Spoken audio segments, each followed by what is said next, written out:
მოგესალმებით დიანა, მივესალმე მაყურებელს. ჩემთვის აბსოლუტურად სულ ერთია ქართული ოცნება ვის წამოაყენებს ვითომ კანდიდატად, იმიტომ რომ ჩემთვის და ჩვენი გუნდისთვის არ არსებობს 4 ოქტომბრის რაღაც საარჩევნო პროცესი. ჩვენთვის ეს არის რუსული ფარსი, ეს არის რუსული სპეცოპერაცია ამ ქვეყნის თითოეული მოქალაქის უკეთესი მომავლის წინააღმდეგ, ეს არის პროცესი, სადაც ხელისუფლება ცდილობს რომ შეითრიოს მოტყუებით, სისუსტით, მოსყიდვით, სხვადასხვა მეთოდებით, რაც შეიძლება მეტი პროდასავლური ჯგუფის საბედნიეროდ, პროდასავლური სპექტრის აბსოლუტური უმრავლესობა, აბსოლუტურად თქვენს მიმართაც იყო რამე მცდელობა, რომ როგორმე შეეთრია, როგორც თქვენ ამბობთ, ამ სიტყვას ვიყენებ, შეებრძანებინეთ, არ ვიცი, ამ საარჩევნო პროცესში. შეგვიძლია ხისტათაც თქვათ, რომ შევეთრიეთ, ან შევეტყუებინეთ ამ პროცესში. თქვენი სიტყვა გამოვიყენე, უბრალოდ მე არ რა თქმა უნდა, არ ვიტყოდი ასე. არ თანამშრომლობა არის ერთადერთი სწორი გზა ჩვენთვის, ეს არის ცხადი უკვე ძალიან დიდი ხანია. ამიტომ ხედან კოალიციას ცვლილებისთვის ლიდერები ციხეში, ამიტომ არის დევნაში არაერთი წევრი, ამიტომ ვერთგულებთ ჩვენ ამ არ თანამშრომლობის ხაზს, მათ შორის ამ კონკრეტულ მომენტშიც, რაც ეხება ამ რუსულ სპეცოპერაციას ვითომ ადგილობრივი თვითმმართველობის არჩევნებს. ამიტომ თქვენი შეთავაზება შეგვიძლია აღიქვამ ყაველაშვილის შეთავაზებას? კალაძესთან დაკავშირებით რომ დავასრულოთ თქვენ შეკითხვაზე პასუხი ეს კონტექსტი რომ შევკრათ, რა თქმა უნდა, ჩემთვის აბსოლუტურად უმნიშვნელოა კალაძე იქნება თუ ნებისმიერი კრიმინალი, ამ კრიმინალური ბანდის სინდიკატის, ამ რაღაც ნარკორეალიზატორების და კრიმინალების დაჯგუფების სხვა წევრი აბსოლუტურად სულ ერთია, იმიტომ რომ 4 ოქტომბერს საქართველოში არჩევნები არ ტარდება, ამიტომ ივანიშვილს თავის სატელიტებთან ერთად შეუძლია ითამაშოს რაც უნდა ის თამაში 4 ოქტომბერს და ჩვენ პროდასავლური პოლიტიკურ კლასს გვაქვს ჩვენი ხედვა ამ ქვეყნის მომავალთან დაკავშირებით და ვიბრძოლებთ ამ ხედვის შესაბამისად. რაც შეეხება ყაველაშვილის ეს თქვენს მეორე შეკითხვას, ყაველაშვილის შეთავაზება პროდასავლური პოლიტიკური სპექტრის მიმართ ზუსტად მაგას მოიცავდა და არა მხოლოდ ყაველაშვილის, იქამდე კობახიძის მუქა არა იყო, რომ ან გვაღიარეთ, ან ციხეში წადითო, წულუკიანი თავის სათამაშო კომისიაზე ყოველ სხდომაზე პრაქტიკულად მაგას იხვეწება რომ გვაღიარეთო ამ ხაზის გაგრძელება იყო ეგრეთ წოდებული პრეზიდენტის ვითომ პრეზიდენტის ყაველაშვილის შემოთავაზება რომ მაღიარეთ როგორც პრეზიდენტი დარეგისტრირდით არჩევნებზე შედით არჩევნებზე და ციხიდან გამოგიშვებთო რა თქმა უნდა ჩვენი პოზიცია ამ მიმართულებითაც არის პრინციპული და თანმიმდევრული არავით არის პრეზიდენტი ყაველაშვილი არ არის შესაბამისად ის ვერ დანიშნავს ვერავით არ არჩევნებს თქვენ იცით რომ კონსტიტუციის მიხედვით ფორმალურად პრეზიდენტი ნიშნავს არჩევნებს რამდენადაც ყაველაშვილი თავად არ არის პრეზიდენტი ვერანაირ არჩევნებს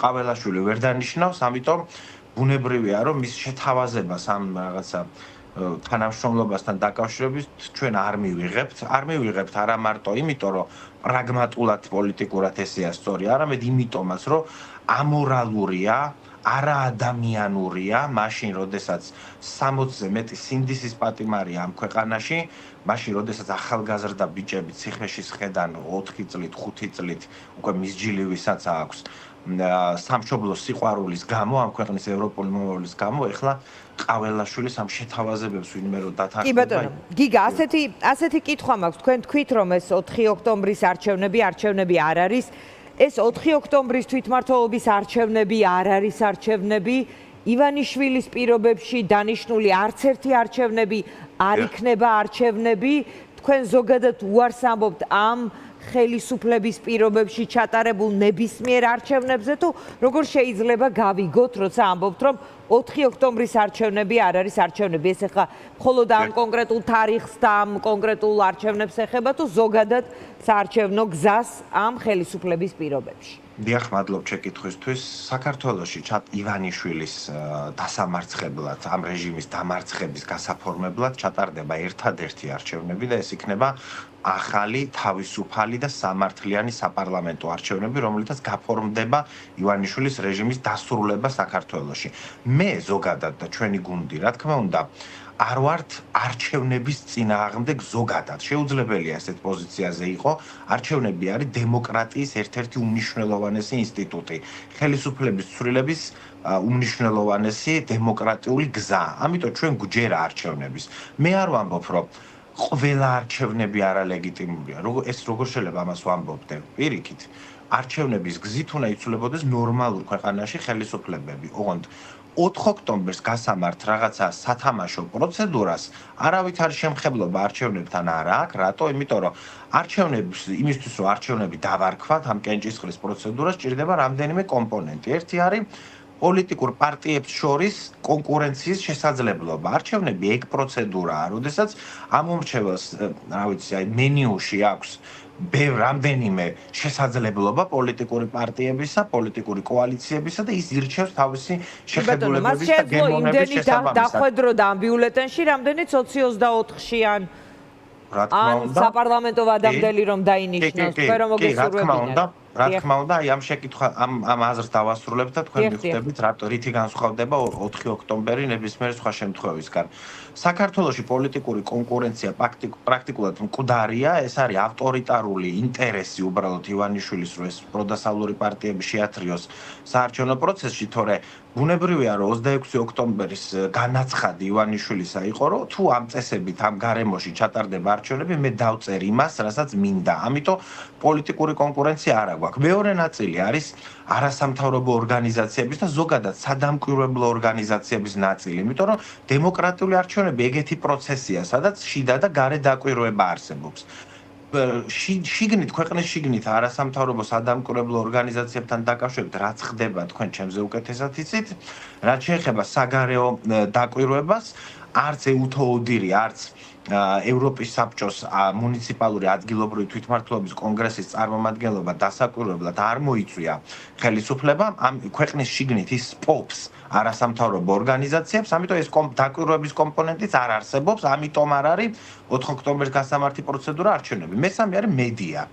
მედია უმნიშვნელოვანესი კომპონენტია საარჩევნო პროცესში და მედიას რასაც უკეთებს ივანიშვილის კრიმინალური ჯგუფი, კარგად ვიცით, მაგალითად ბოლო ყველაზე უფრო თვალსაჩინო შემთხვევა იყო, როდესაც ევროკავშირის საგარეო მინისტრების საბჭოს შემდეგ კაია კალასმა, ევროკავშირის უმაღლესმა წარმომადგენელმა საგარეო და უსაფრთხოების საკითხებში ეს 8 პირობა დაასახელა ივანიშვილის ამ ეგრეთ წოდებული ხელისუფლების მიმართ უვიზო მიმოსვლის შეჩერების თავიდან ასაცილებლად და ზუსტად ამ განაცხადის მეორე დღეს პროკურატურა შევარდა უკვე დახურულ ტელევიზია მთავარში და პირადად ნიკა გვარამიას და ტელეკომპანია მთავარის წინააღმდეგ კიდე ახალი პოლიტიკურად მოტივირებული სისხლის სამართლის წარმოება დაიწყეს. ეს იყო ივანიშვილის პასუხი ევროკავშირის შეთავაზებაზე, როგორ უნდა ავიცილოთ თავიდან უვიზო მიმოსვლის შეჩერება. აი ესე ექცევა მედიას. თქვენ თავად აღნიშნეთ, რომ უკვე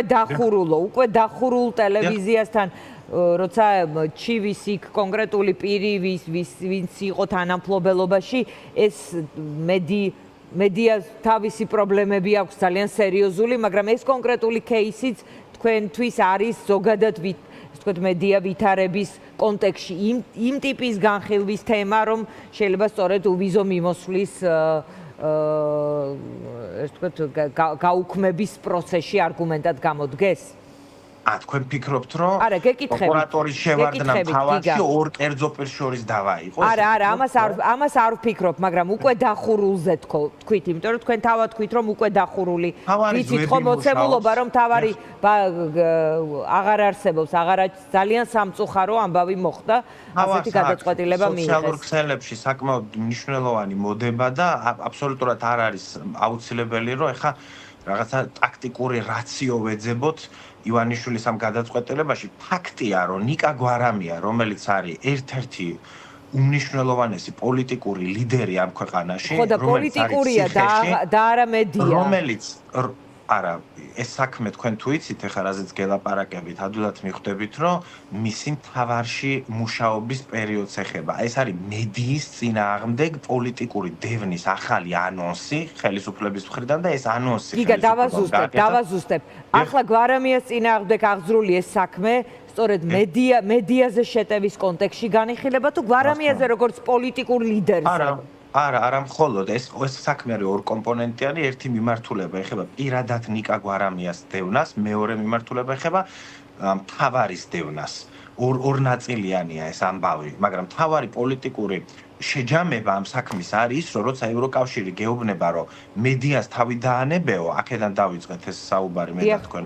მეორე დღეს ამ მიმართვიდან ივანიშვილი შევარდა თავის პროკურატურით მედიაში. რა ხდება თქვენ ტელევიზიას როგორი წნეხის წინაშეა, რომ ეგრეთ წოდებული კომუნიკაციების კომისიის გამოყენებით გედავებიან კონკრეტული სიტყვები თქვათ თუ არ თქვათ ეთერში თქვენს ფორმულასაც სხვა ტელეკომპანიებსაც.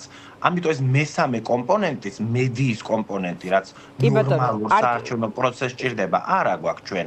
კი ბატონო, აი ამ ყველა კომპონენტი, ეს ყველა კომპონენტი ჩემი დიდი, ეს თქვა, ჩემი დაკვირვებით, იმედი მაქვს ვწდები, დარჩება მაშინაც, როდესაც შეიძლება ვადამდელი საპარლამენტო არჩევნები მიიღოთ.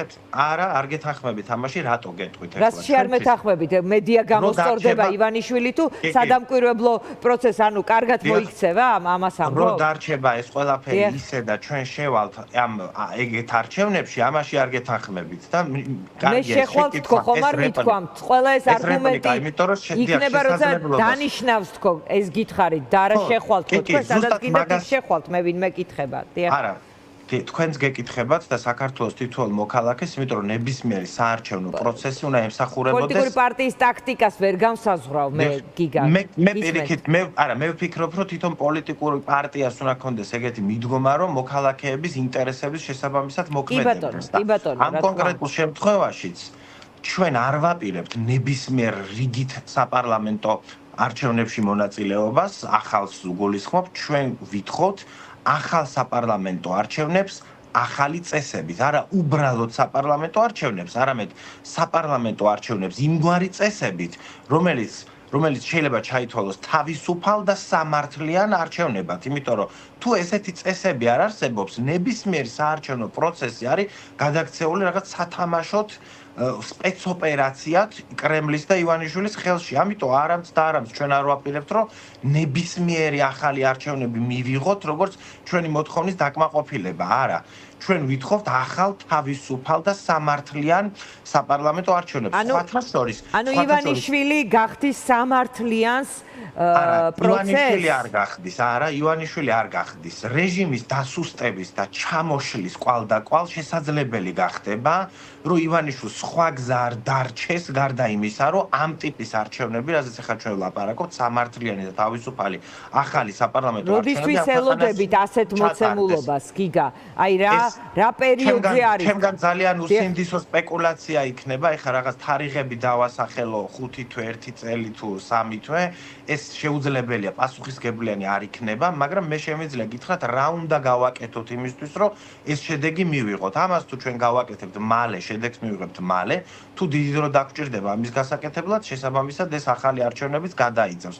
მაგალითად 4 ოქტომბრის სპეცოპერაციაში ვითომ არჩევნებში მონაწილეობა, იმიტომ არ შეიძლება და იმიტომ ძალიან მიხარია, რომ იმ პროდასავლური პოლიტიკური პარტიების რიცხვი, რომელმაც ზღვარი განაცხადა აქტიურ პარტიებს გულისხმობ, რა თქმა უნდა, უკვე 10 გახდა, ვინც უარს ამბობს ამ რუსულ სპეცოპერაციაში მონაწილეობას, იმიტომ მიხარია, რომ არ თანამშრომლობა ამ რეჟიმთან არის ერთ-ერთი უმნიშვნელოვანესი ხაზი სტრატეგიული, რამაც ჩვენ გამარჯვება უნდა მოვიტანოთ. აღარ გვაქვს დრო მეჩხუბებიან, თორემ საინტერესო იყო, როცა ამბობთ, რომ არ გაბლალთ საპარლამენტო არჩევნებში ამ პირობებით, ანუ რაზეც მე გეუბნები თუ არაფერი შეიცვალა, თქვენ დროას სახელით საუბრობთ თუ მთელი 4 ნომრის? არა, მე ვსაუბრობ კოალიციას ცვლილებისთვის სახელით. 4 ნომრის პოზიცია ასეთი. აბსოლუტურად.